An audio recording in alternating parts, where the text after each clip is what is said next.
sister, Annie. That's right. She got really keen on throwing this 3-foot boomerang. Not only throwing it, but trying to catch it.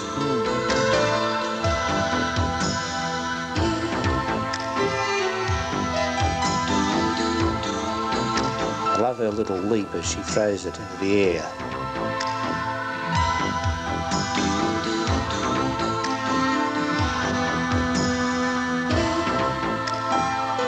Yes, it's the big ones you really need the power behind rather than a flick to get them started.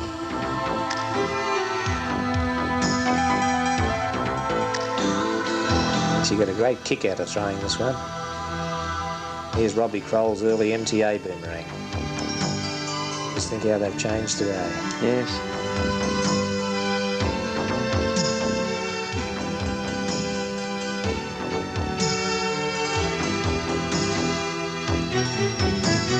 In those days you didn't have to catch them either, did we?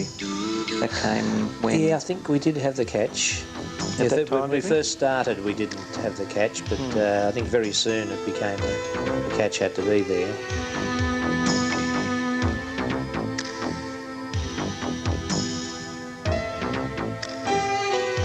Robbie was good at this right from the word go, really. Yes. That's the little sister of Ben.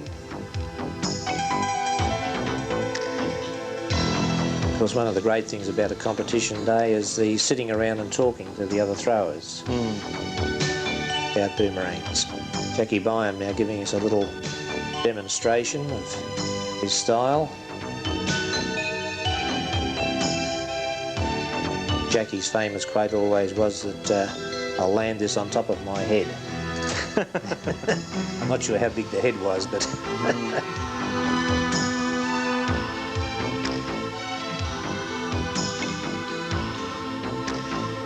Jack was a good, strong thrower. I'd say he wasn't the world's best at catching. But he could make a good boomerang and he could throw it well. Yes, he was also into throwing spears, wasn't he? And very good on the spear throwing. Exceptionally accurate with them. Yes. He was a commando during the Second World War. That's right.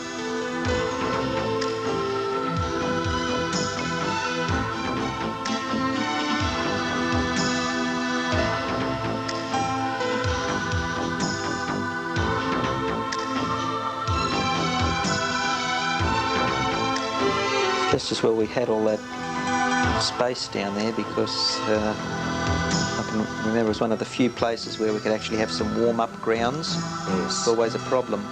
It is. And especially as you get older, you need longer to warm up so that you won't pull muscles.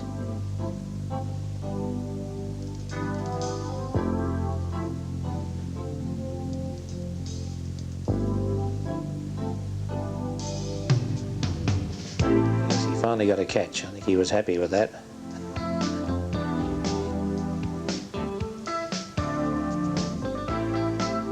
It's Michael Ovington now, showing in slow motion. Looks like yourself there, Tony, doing the judging. Thanks.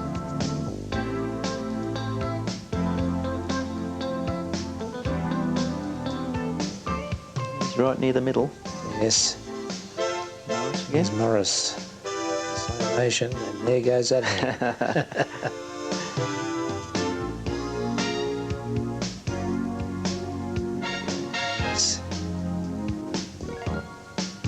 Robbie Kroll.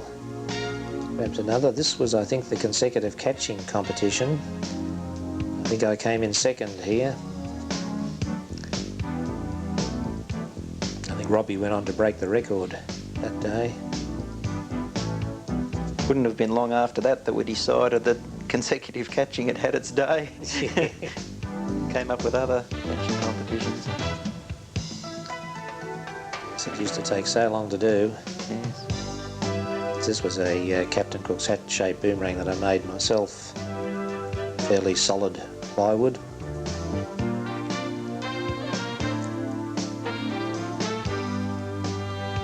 It was a 40-metre rang. We didn't have 50 metres at that stage. It was only 40 metres was the maximum for distance. That's right.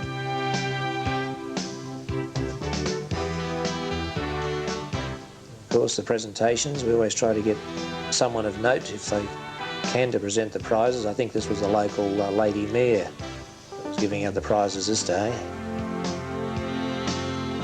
Sam McNamee, whose father was our main sponsor for the American tour. He provided the trophies. Danny Flynn, his father was the other major sponsor, Rec Air Hire. He supplied us with the van for getting around and a few other things.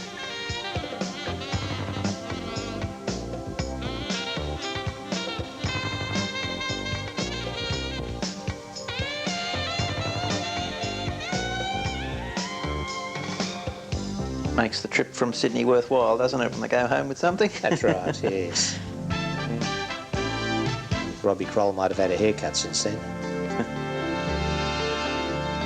Morris takes away another trophy. He was a good thrower, Morris. Yes. He was known as Speed Maxwell. Done with that Aussie sense of humour that he was never in a hurry to get anything done. Even in fast catch, he would move quite slowly between throws. George Tunstall was from Witchyproof. He was a neighbour of Bunny Reed's. Took part in the comps. Andrew Travis, our Aboriginal thrower from down Melbourne.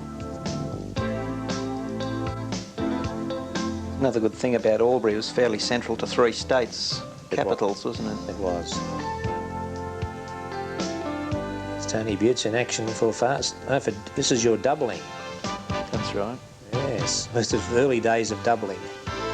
Sorry, not doubling, juggling. Yes, juggling, yes.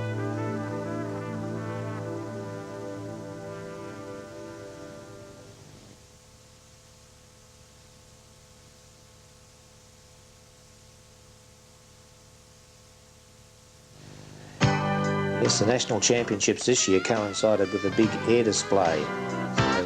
So we see a few of the aeroplanes coming by, as well as the boomerangs, together with a lot of parachutists jumping out. But as we said, of course, any competition means travelling to get there. And if you're going from Sydney to Albury, this was the scenery that you would see along the way.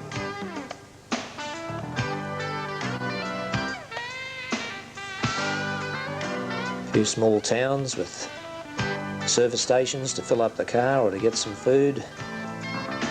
And of course, this was a big year because this was the American visit. It was.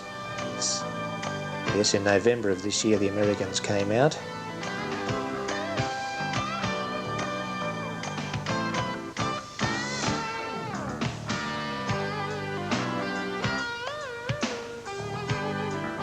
I remember a number of the Americans saying as we were driving from Melbourne up to Sydney that these were very similar to scenes in California. Right, they wouldn't have seen this one. This is Dad and Dave and Mum and Mabel.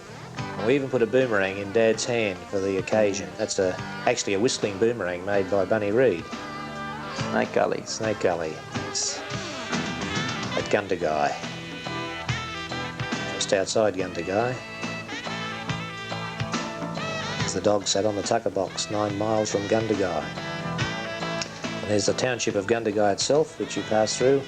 Gundagai, of course, was the halfway mark between Albury and Sydney when you're doing your travelling. Of course, if you're in Australia, you're outnumbered by sheep. About 10 to 1, I think, isn't it? To people outnumbered by sheep. No. New Zealand's got the record. Quite often you would meet them changing their sheep across from paddock to paddock. So traffic proceeds slowly. So these sheep have been shorn just recently. Our local cowgirls. It's a good section of the Hume Highway was marked as a travelling stock route. Quite a few flocks of sheep. I think that might have been going in through Wagga there.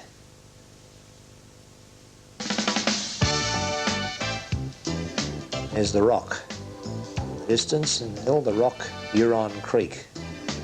One of the famous football teams, the local footy there.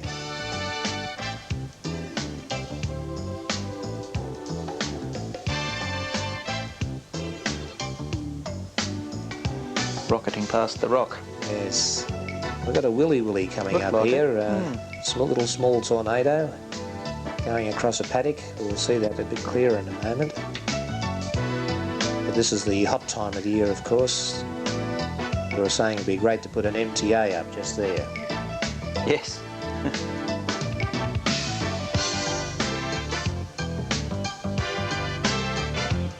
There's a mirage effect, seeming water in the distance.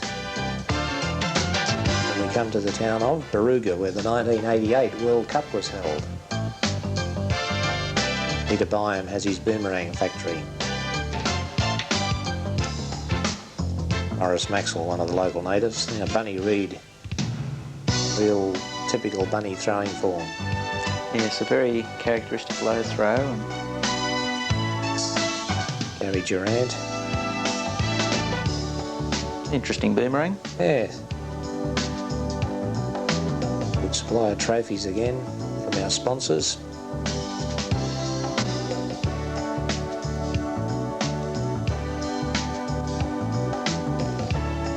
Chris Westall, the local Albury boy. Chris was virtually a one boomerang thrower. He had a boomerang he made in year 6 when he was about 11, and he kept throwing that right through all the time. It was very accurate. Didn't have any range on it, but it was quite accurate. You're on a good thing. Self. It's in the Aussie round.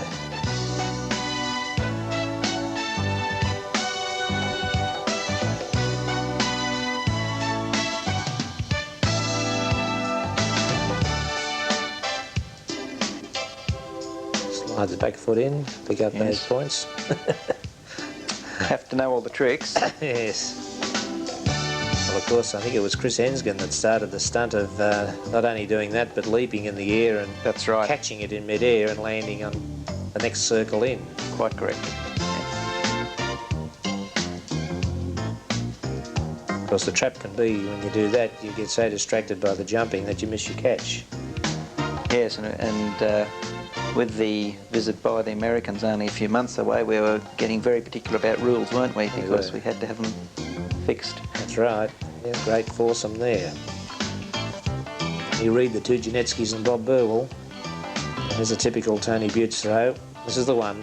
Oh, yes. I think the judge might have paid that. Andrew again, isn't it? Andrew Travis and his beautiful relaxed style. Looks like a Janetsky skippy. Yes.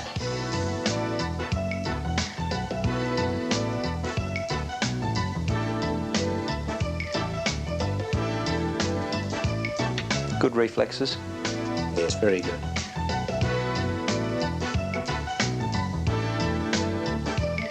I think Andrew was throwing overseas either this year or last year at a demonstration of sports by Indigenous people.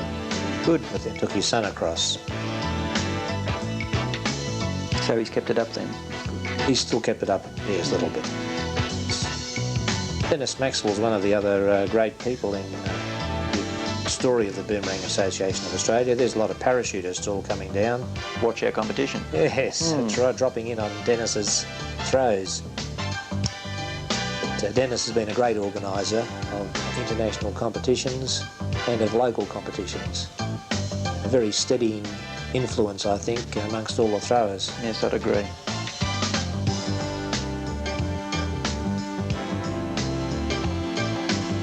And see, we had some fierce competition for the airspace that day. Rumour had it that somebody had paid that to cause a downdraft and... Yeah.